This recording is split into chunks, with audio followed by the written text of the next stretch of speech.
మార్చడం మళ్ళీ ఇది ఇది ఒక రచ్చ నడుస్తున్నది తప్పించి ఏళ్ల తర్వాత దశాబ్దాలకి ఇది పెంట అయిపోయింది. పెట్టిన పర్పస్ అది వాయిదా తీర్మానం అనేటువంటి. అత్యవసరంగా ఏదైనా సమస్య ప్రభుత్వం నోటీసుకి తీసుకురావడానికి ప్రతిపక్షానికి ఇచ్చేది. ప్రభుత్వాలు కూడా అప్పట్లో ఒక 20 ఏళ్ల క్రితం అయితే ప్రభుత్వాలు అట్లా వాయిదా తీర్మానం మీరు ఇచ్చింది దాన్ని బట్టి మాకు విషయం అర్థమైంది.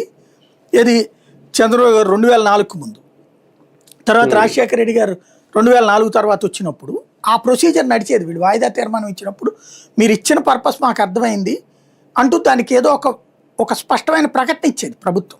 చర్చిస్తాం దీని మీదన, లేకపోతే కనుక ఇది దీని మీద మా అభిప్రాయం ఇది, మేము ఇట్లాంటి చర్యలు తీసుకున్నాం, ఇది మీ నోటీసు తీసుకొస్తున్నాం కాబట్టి ఇక వాయిదా తీర్మానం మీద చర్య గొడవ పక్కన పెట్టేసేసి మనం డిబేట్ చేసుకుందామయ్యా, ప్రశ్నోత్తరాలు ఇచ్చేసుకుందామయ్యా అని చెప్పేవాళ్ళు.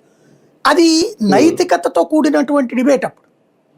అప్పట్లో వృద్ధులైనటువంటి జర్నలిస్టు పెద్దవాళ్ళు మాకు చెప్పేది ఏంటంటే అంతకుముందు ఇంకా బాగుండేదే, ఈ పద్దాకి వాయిదాలు ఈ పెంట ఉండేది కాదు, ప్రతిదీ ప్రశ్నోత్తరాల సమయంలో ప్రశ్నలే, లఘు ఇది అట్లాగే 0 అవర్లో ఇట్లాగా బాధ్యతగా ఉండేవాళ్ళయ్యా, ఏంది ఇట్ట తయారైంది ఏంది అసెంబ్లీ అని తిట్టేవాళ్ళు.